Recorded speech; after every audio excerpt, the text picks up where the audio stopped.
മേയറിൻ്റെ ഉഡായിപ്പ് അഥവാ കാശ് കൊടുത്താൽ കിട്ടുന്ന അവാർഡ്. ഇന്നലെ ഒരു വാർത്ത കണ്ടിട്ട് എനിക്ക് ഭയങ്കര സന്തോഷം തോന്നി. നമ്മുടെ തിരുവനന്തപുരം മേയർക്ക് UK പാർലമെൻറ്റിൽ വെച്ച് ഒരു അന്താരാഷ്ട്ര അവാർഡ് ലഭിച്ചു. പൊളിയല്ലേ നമ്മുടെ മേയർ. കേരള മോഡൽ ഭരണത്തിന് കിട്ടിയ വലിയൊരു അംഗീകാരമാണ് ഇത് അല്ലേ? നിങ്ങൾക്കും സന്തോഷം തോന്നി കാണണം. സഖാക്കളൊക്കെ തലങ്ങും വിലങ്ങും പോസ്റ്റ് ഇട്ട് ആഘോഷിക്കുകയാണ്. എന്നാൽ പിന്നെ ഈ വേൾഡ് ബുക്ക് ഓഫ് റെക്കോർഡ്സിൻ്റെ സൈറ്റിൽ കയറി ഒന്ന് നോക്കിയേക്കാം എന്നെടുത്തു. അങ്ങനെ നോക്കിയപ്പോഴാണ് സംഭവം കണ്ടത്. അയ്യേ, ഒന്നാം തരം ഉഡായിപ്പ്. എന്താണ് ഉഡായിപ്പ് എന്നല്ലേ പറയാം. ശരിക്കും നമ്മുടെ ആര്യ രാജേന്ദ്രന് അവാർഡ് കിട്ടിയോ? കിട്ടിയെങ്കിൽ എന്തിന്, എങ്ങനെ? ഇതും വിശദമായി പറയാം. തിരുവനന്തപുരം കോർപ്പറേഷന്റെ നേതൃത്വത്തിൽ കുട്ടികളെ അണിനിരത്തി ഫുട്ബോൾ നിർമ്മാണവും ഗ്രീൻ ബജറ്റ് പ്രകാശനവും നടന്നു. 6000-ഓളം കുട്ടികളെ പങ്കെടുപ്പിച്ച് 4 ലക്ഷം വിത്തുപന്തുകളാണ് നിർമ്മിച്ചിരിക്കുന്നത്. ഇതാണ് പരിപാടി.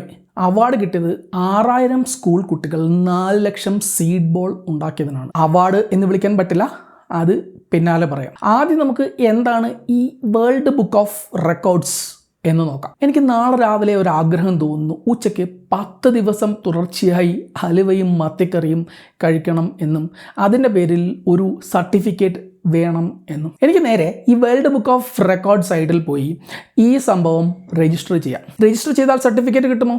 ഇല്ല, വേറെയും ചില കടമ്പകളുണ്ട്. അതിൽ ഏറ്റവും പ്രധാനം അവർ പറയുന്ന ഒരു ഫീസുണ്ട്, അത് കൊടുക്കണം.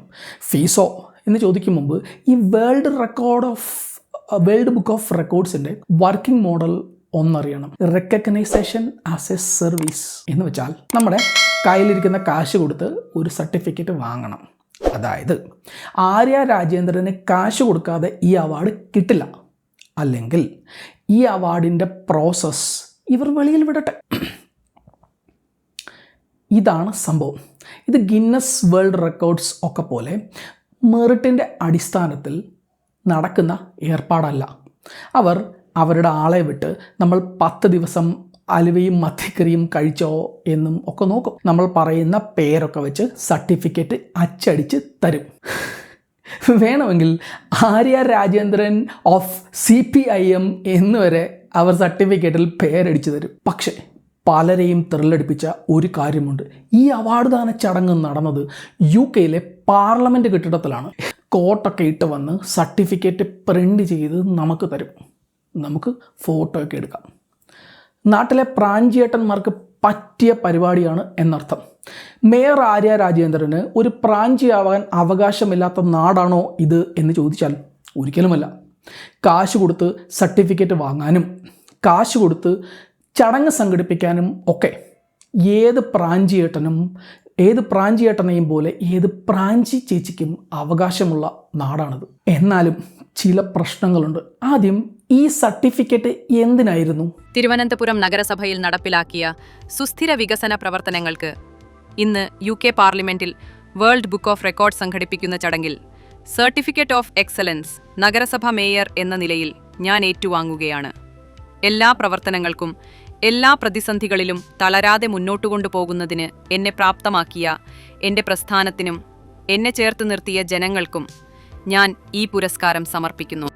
അന്ന് പിണറായി വിജയൻ നൽകിയ സർട്ടിഫിക്കറ്റ് പറയുന്നത് ഇതാണ്: Arya Rajendran has been adjudicated for organising seed ball movement aimed at promoting reforestation and community-based environmental action by dispersing 4 lakh seed balls with the participation of 6,000 students from schools.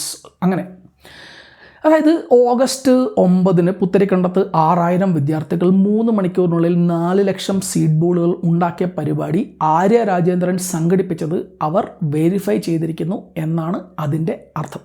അതായത് അലുവയും മത്തിക്കറിയും തിന്നു എന്ന് അവർ അയച്ച റിനീഷ് TP വെരിഫൈ ചെയ്തിരിക്കുന്നു എന്ന് മാത്രമാണ് അന്ന് പിണറായി കൊടുത്ത സർട്ടിഫിക്കറ്റിൽ പറയുന്നത്. അപ്പോൾ ഇനി പരിപാടിയിലേക്ക് വരാം. നാളെ 2ാം ശനിയും ആവണി അവിട്ടവും പൊതു അവധിയുമാണ്. പക്ഷേ തിരുവനന്തപുരം നഗരത്തിലെ പ്രധാന സ്കൂളുകളിലെ കുട്ടികൾക്ക് രാവിലെ 7 മണിക്ക് സ്കൂളിലെത്തണം. 7:30 അവർ പുത്തരിക്കണ്ടം മൈതാനത്ത് എത്തിച്ചേരണം. സംഭവം സീഡ് ബോൾ നിർമ്മാണമാണ്. നഗരസഭയുടെ ഗ്രീൻ ബജറ്റിനോടനുബന്ധിച്ചാണ് സീഡ് ബോളുകൾ ഉണ്ടാക്കുന്നത്. 6000 കുട്ടികൾ പങ്കെടുക്കണമെന്നാണ് നിർദ്ദേശം. വലിയ സ്കൂളുകൾ 1000 കുട്ടികളെ എത്തിക്കണം, ചെറിയ സ്കൂളുകൾ കഴിയുന്നത്ര പേരെയും. 8 മണി മുതൽ സീഡ് ബോളുകളുടെ നിർമ്മാണം തുടങ്ങും. ഉച്ചയ്ക്ക് 12-നാണ് ഔദ്യോഗിക പരിപാടി. അതായത് സ്കൂളുകൾക്ക് നിർദ്ദേശം കൊടുത്തു കുട്ടികളെ കൊണ്ടുവരണം എന്ന്. അവർ കൊണ്ടുവന്നു. അങ്ങനെ അവർ ഉണ്ടാക്കിയ സീഡ് ബോളിൻ്റെ എണ്ണം കാണിച്ച് ആര്യ രാജേന്ദ്രൻ ഈ പരിപാടി രജിസ്റ്റർ ചെയ്യുകയും ഒരു സർട്ടിഫിക്കറ്റ് വാങ്ങുകയും ചെയ്തു. കാട്ടിലെ തടി തേവരുടെ ആന അല്ലേ? ആര്യ രാജേന്ദ്രൻ ഇനിയും വ്യക്തമാക്കേണ്ട ചില കാര്യങ്ങളുണ്ട്.